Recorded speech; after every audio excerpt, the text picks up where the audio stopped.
Eleições 2024 e Lei Geral de Proteção de Dados. Esse é o tema do nosso 16º encontro da Maratona Eleitoral, um evento de aquecimento para a Semana do Advogado. E quem estará comigo hoje é ela, doutora Renata Luz. Isso mesmo, doutora em neuromarketing, especialista em proteção de dados. E eu vou adicioná-la à nossa chamada agora, para que a doutora Renata possa fazer parte desse nosso encontro. Enquanto a Renata entra, eu quero comentar que o vereador Ezequiel Câmara, o Vaguinho, o prefeito Eduardo Bertoletti, nós estaremos dentro de minutos iniciando um tema importante, gente. Olha, Lei Geral de Proteção de Dados e eleições. Eu duvido que você, candidato, tenha conhecimento dessas regras. Então é bom contratar um bom advogado eleitoralista para que ele esteja a desobediência à Lei Geral de Proteção de Dados pode trazer sérios riscos à sua candidatura. E inicio dando boa noite. Seja muito bem-vinda, doutora Renata. A senhora me ouve? Ouço sim, boa noite, tudo bem? Tudo bem, graças a Deus. Inicialmente, queria lhe agradecer por aceitar o convite de estar falando com um público tão seleto, que são os candidatos, os advogados e todos aqueles atores que irão participar do processo eleitoral. E principalmente sobre um tema como esse, Lei Geral de Proteção de Dados e eleições. Há um impacto dessa novidade no processo eleitoral que muitos advogados ainda não estão por dentro. Então, você que vai fazer parte dessas eleições, seja na condição de advogado, seja na condição de marqueteiro, assessor jurídico e, claro, na condição de player, né, de candidato, você tem que saber dessas alterações, porque elas são obrigatórias. Nós não estamos falando de nada acessório, não.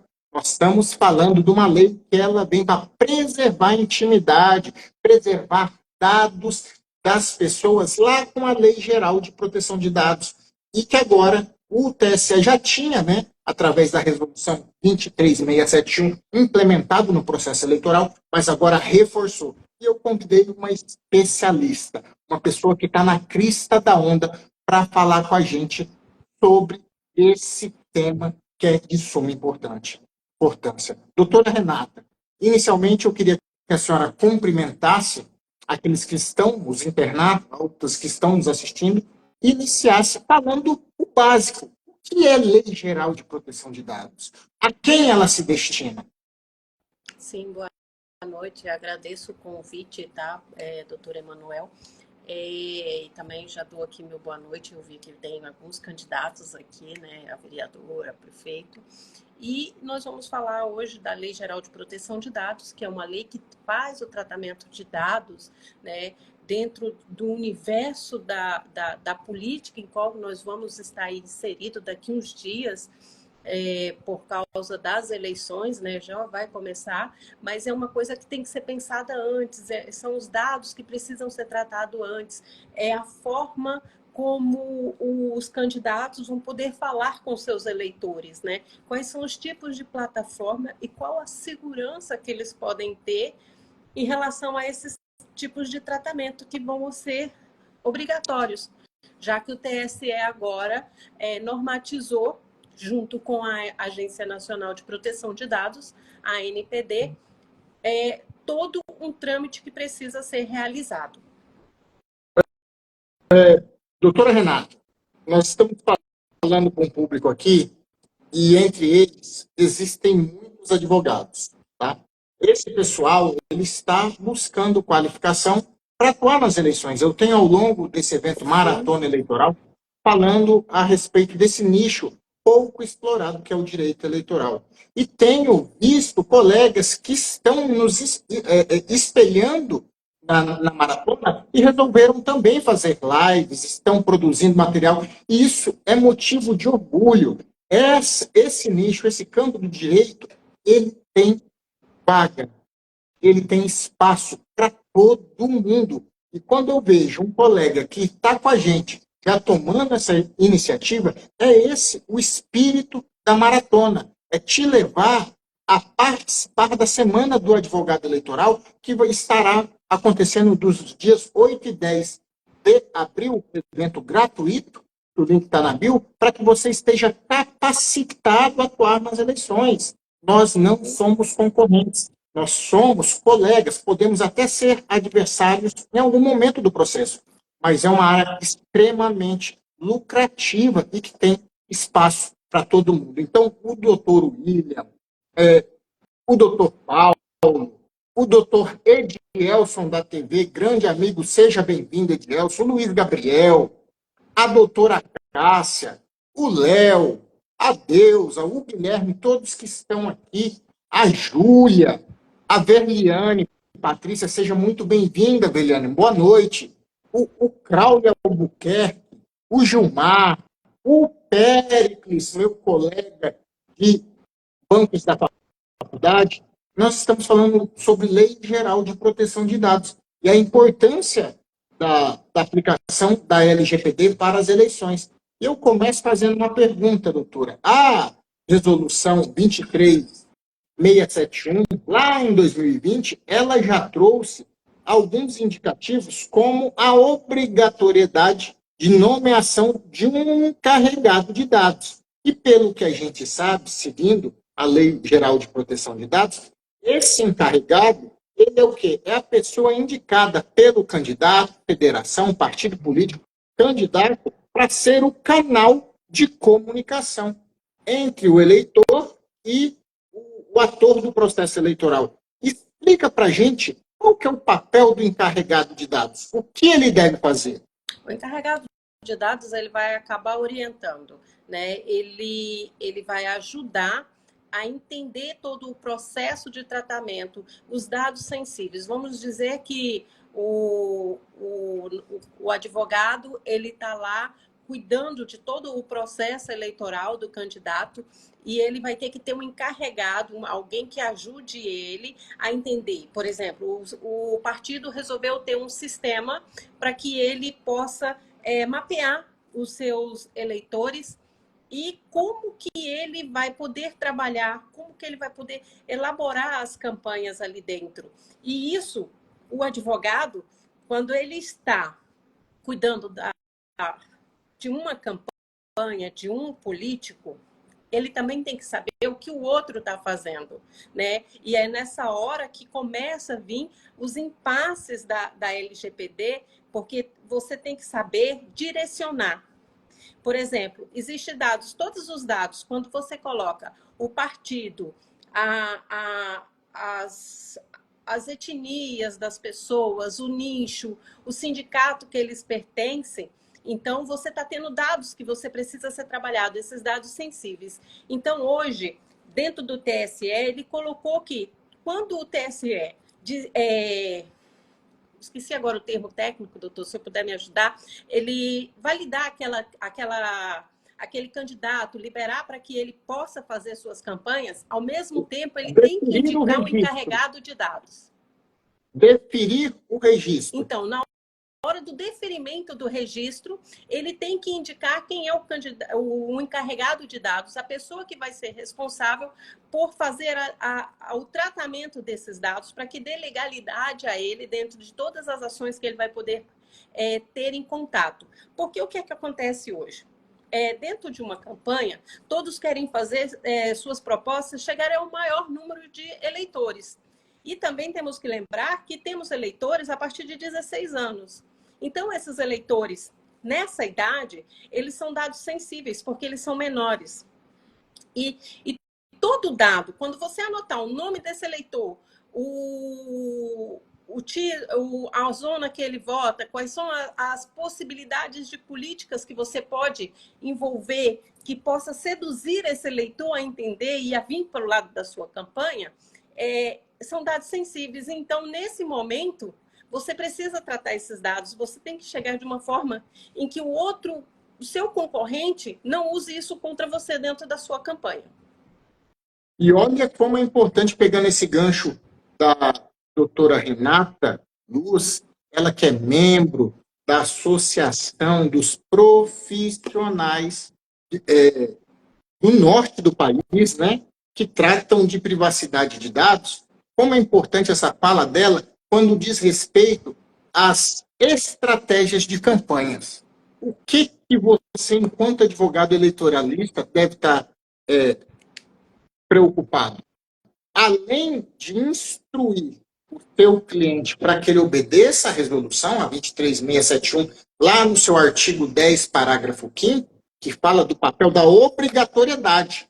Como que isso vai funcionar? Você sabe como que você deve materializar a figura do encarregado de dados no pedido de registro do seu cliente? Se você não sabe, faça sua inscrição na Semana do Advogado Eleitoral, evento gratuito que está na bio, que nós vamos falar a respeito disso. Mas, além, o advogado eleitoralista, ele não trabalha só com a defesa, ele não trabalha só com a questão de inserir o pedido de registro, a documentação. Ele tem que trabalhar também no ataque, porque não existe melhor defesa do que ataque. Então, a verificação se o oponente, se o seu adversário, ele está cumprindo a Lei Geral de Proteção de Dados, em especial a Resolução 23671 e a Resolução 23732, essa que entrou agora em vigência, né, que foi uma alteração feita na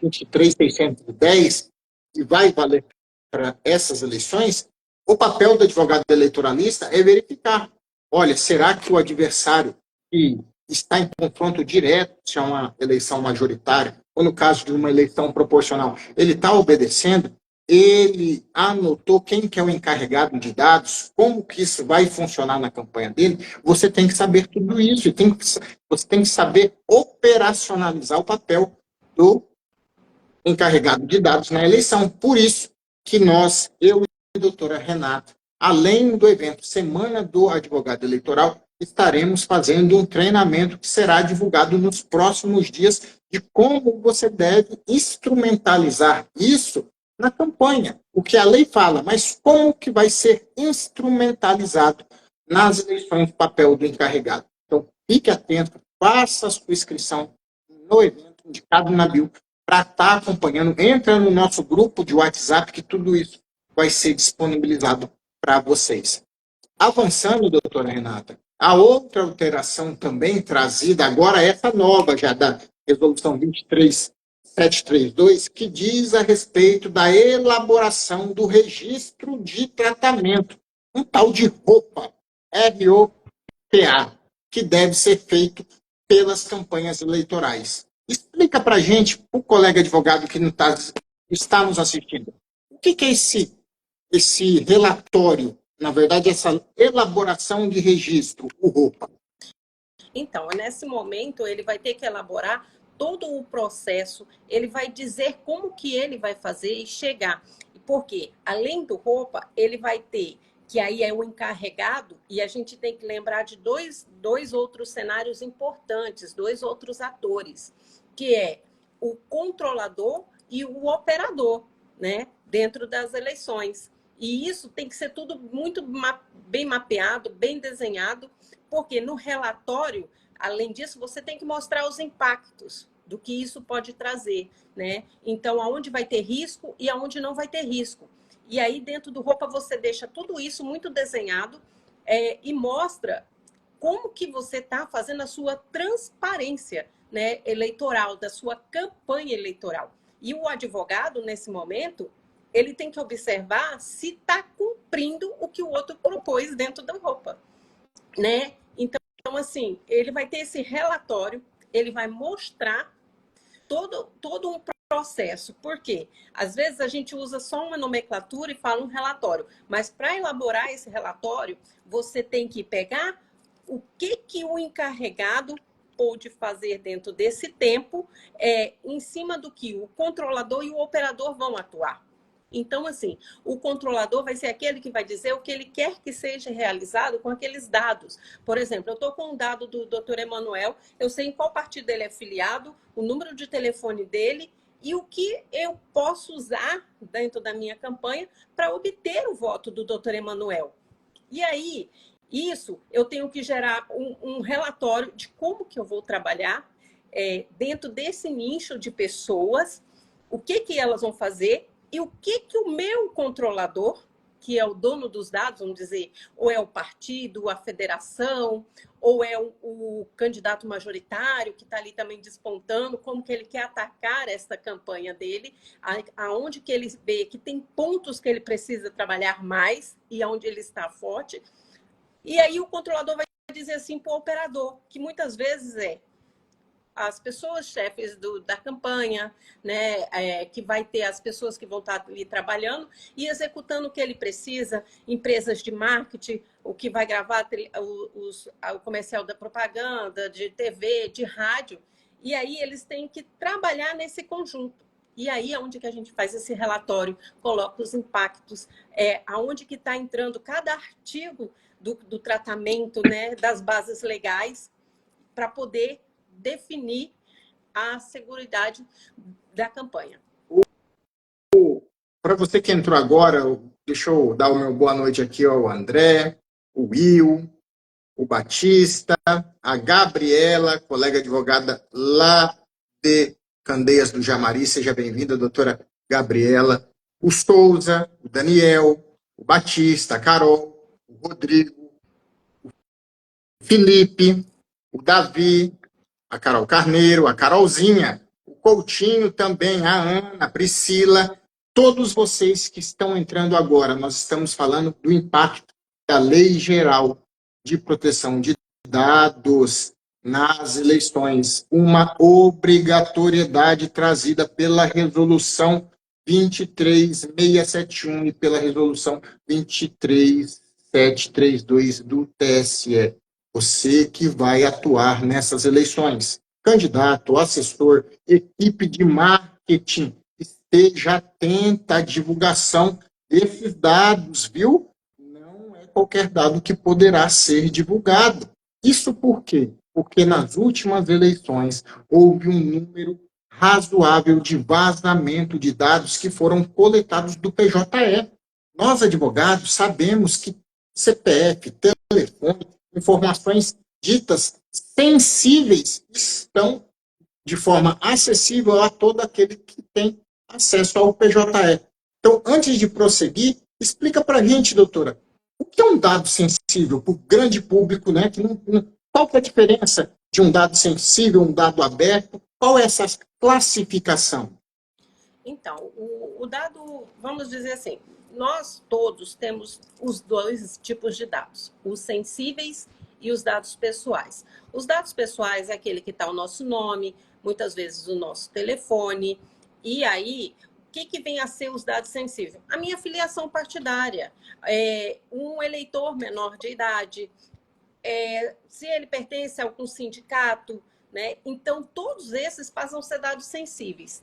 E aí, dentro desses dados, os dados pessoais eles já precisam ser tratados. E os dados sensíveis eles têm um tratamento diferenciado, com muito mais rigor, porque ele é muito mais fácil de identificar. Imagina a biometria, né? Reconhecimento facial, porque muitos...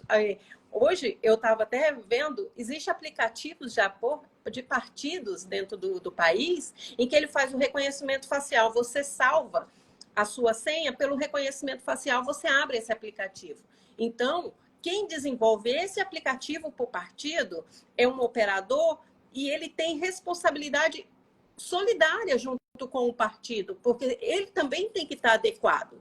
Então, na medida, e isso são coisas que os advogados eleitorais, eles vão ter que ter um olhar atento dentro na hora que for fazer o contrato, né? Então, quando você for contratar uma empresa para poder desenvolver um software, um aplicativo, né? Ou qualquer outro meio que você faça para captar leads, e seja com vínculo partidário, e não só também, mas como é o nosso foco aqui agora, eles também vão ter que estar adequados, porque ele responde solidariamente. E aí, por ele ser solidário, ele tem que estar adequado, porque ele conhece os riscos, sabe os tipos de multas que eles vão poder, todas as sanções vão ser compartilhadas entre os dois.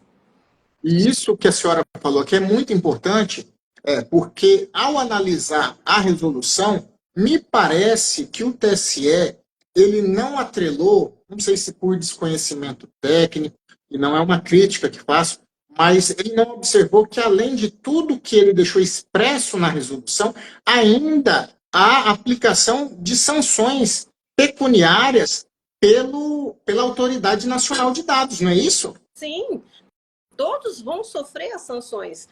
Por mais que o TSE não colocou dentro da normativa que eles, né, e tudo que eles publicaram, está dentro da lei da LGPD.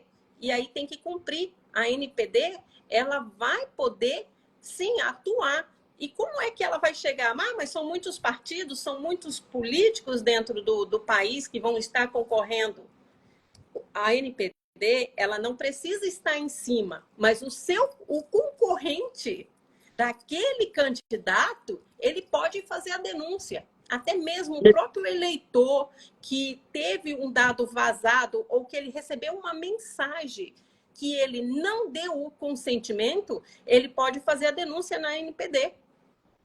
E olha que a Patrícia Verlaine, ela está dizendo, ela já dizia lá a respeito das gráficas que irão imprimir materiais, ela trouxe um caso que conversamos lá na faculdade. Para quem não sabe, a professora, doutora Renata Luz é minha colega de faculdade, nós lecionamos na UNAMA, na Universidade da Amazônia, aqui em Porto Velho, e ela lembrou, Patrícia, justamente desse caso, que a primeira multa da ANPD saiu num processo eleitoral, se eu não estou enganado, do aplicativo de mensagem. Não foi isso, Foi. Renata? A primeira sanção aplicada pela NPD no Brasil foi referente a campanhas eleitorais em que uma agência de marketing captou esses leads e na hora que ela pegou esses leads, ela começou a jogar propostas de determinado candidato para que os eleitores tivessem acesso à proposta dele.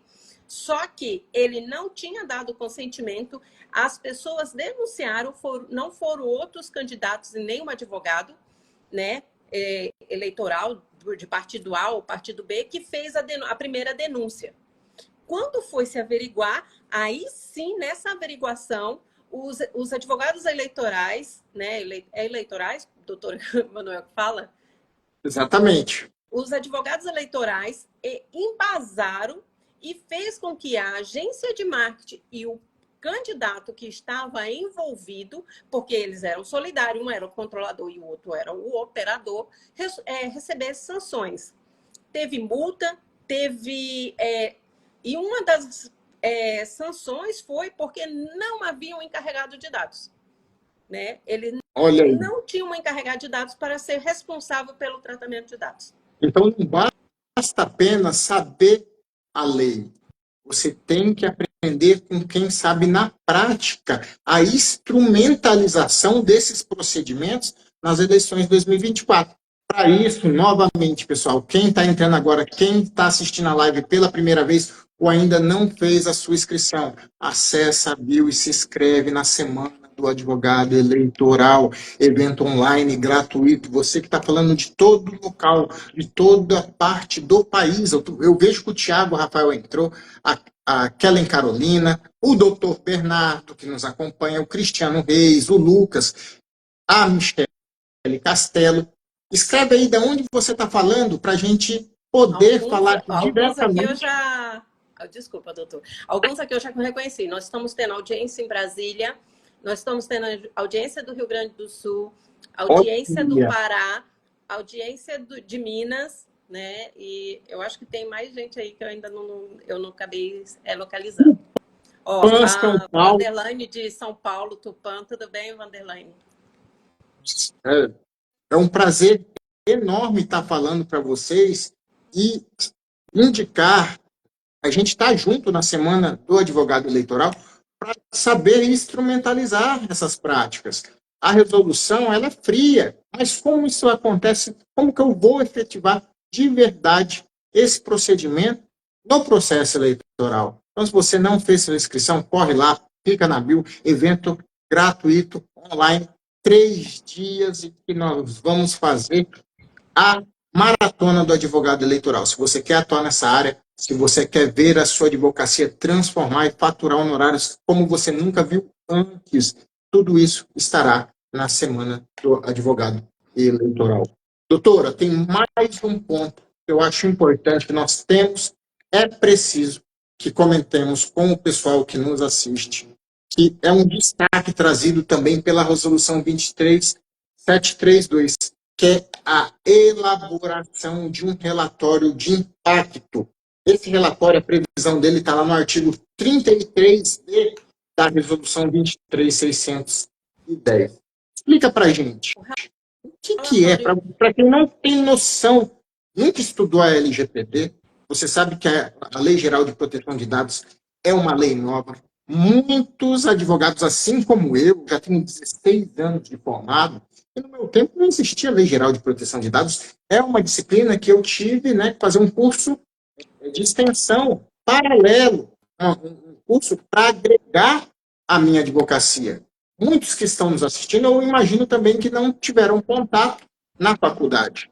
E noções básicas do que é a figura do encarregado, igual nós falamos, relatório de impacto, o registro de operação, você está conhecendo agora, porque o nosso objetivo aqui, além de promover a Semana do Advogado Eleitoral, é entregar conteúdo de valor. Ninguém está aqui para falar o caso concreto, mas não te entregar um conteúdo de valor. Então, doutora, explica para aqueles que estão nos ouvindo o que é essa elaboração. Como é que funciona a elaboração de um relatório de impacto? Então, muitas vezes fala relatório de impacto, mas também existe uma siglazinha, RIP, RIP, que ela quer dizer que esse relatório é quando você mapeia. Por exemplo, eu tenho lá, vou citar aqui bem fácil, bem prático. Eu tenho o nome do eleitor, o número do telefone dele, e aí eu só estou falando de dados pessoais, tá? Nome do eleitor, número de telefone e CPF. Vamos só nesses 3 itens. Aí eu tenho que dizer, eu tenho que classificar que tipo de dado é esse. Aí eu vou dizer, dado pessoal. Para que ele foi coletado? Eu já começo a colocar lá, tipo de coleta, para que ele foi coletado, qual é a finalidade de uso desse dado. Quando eu colocar a finalidade desse dado, eu vou fazer o meu embasamento legal, qual é a minha base legal que eu estou usando. E aí eu tenho que, além de usar a minha base legal, dizer em qual dos 10 princípios da LGPD, dos artigos da LGPD, em que ele se enquadre dentro da minha finalidade, né? Então, quando eu coloco ele dentro da finalidade, eu vou dizer se ele tem uma política de privacidade, se ele tem uma política de backup, porque esse dado fica guardado em algum sistema. E, além disso, eu vou ter que dizer tipo de guarda dele, né? E aí, além do tipo de guarda, o tipo de backup, eu posso ter um backup dentro do meu sistema. Não é porque a minha campanha eleitoral dura aí de 3, 4 meses, certo, doutor Emanuel? São apenas 45 dias de campanha, doutora. Ela vai se iniciar. 45 dias direto, mas que você começa a trabalhar, a articular... Antes. Antes, mas vamos dizer que ele pegue mais afinco nesse período, que ele começa a ver o tipo de eleitor, qual tipo de políticas que ele vai aplicar para cada tipo de nicho eleitoral que ele tá pretendendo alcançar. Aí, nesse momento que eu mapeei, que chama mapeamento, que é a alma da adequação, eu vou criar. Se não tiver, eu tenho que criar essas políticas. Por exemplo, uma política de backup, ela segue 3 níveis. E esses níveis da política de backup, ela é incremental, ela é diferencial e ela é aquela rotativa, que você vai... E o que isso quer dizer? Eu faço backup a cada 1 hora de tudo que entrou. Eu faço backup só do dado novo que eu mexi, que eu entrei. Eu faço backup da semana de tudo que foi manipulado.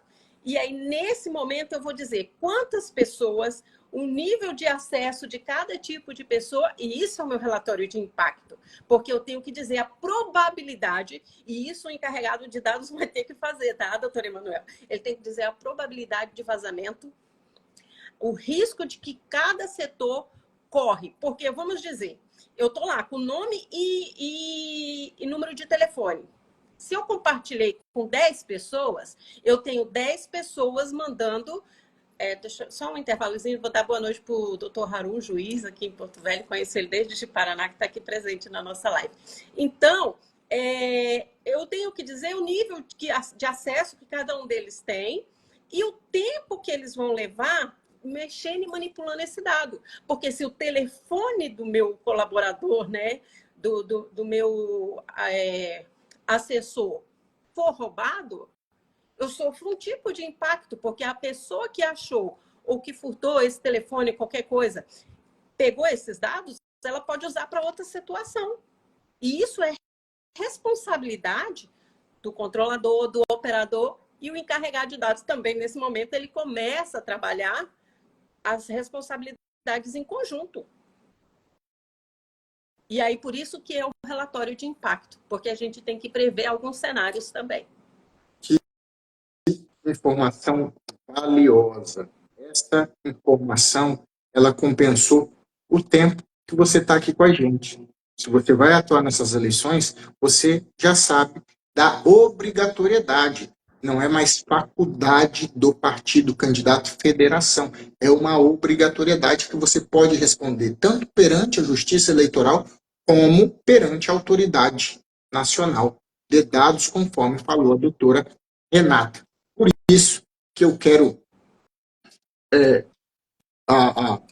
antes de concluir, a Patrícia diz, por isso a importância de não coletar dados desnecessários. Olha aí, exatamente isso.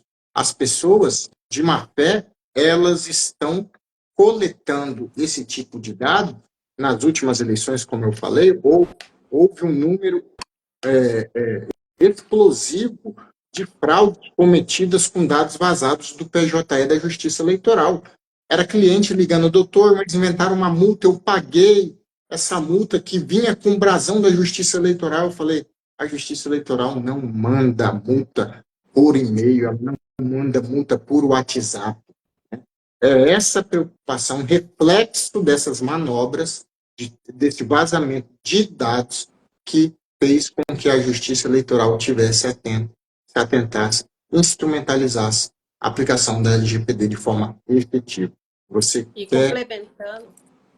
Complementando a fala do doutor Emanuel, por isso que até para não esquecer, quando as pessoas procuram, né, e chegaram e falaram, doutor, eu recebi uma multa, eu paguei, isso não ocorre quando você está adequado, tá, doutor Emanuel? Porque o canal e o nome do encarregado, ele tem que ser publicizado pelo partido, pelo candidato que está fazendo a adequação da campanha dele.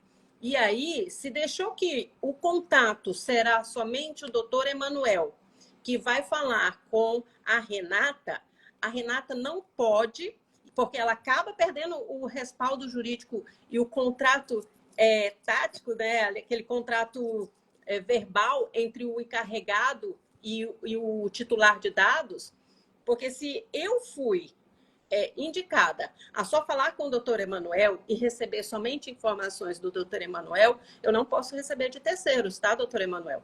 Por isso que no ato da campanha ele vai indicar o canal e quem é o encarregado.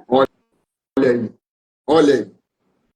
Pessoal, antes da gente caminhar para o final, eu quero pedir uma gentileza. Todos vocês que estão assistindo essa live, que gostaram desse conteúdo, printa a tela e marque Manuel Veríssimo, NT, e a doutora Renata Luz, para que a gente possa divulgar esse evento, que é a Maratona Eleitoral, que se iniciou lá dia 18 e vai se encerrar amanhã.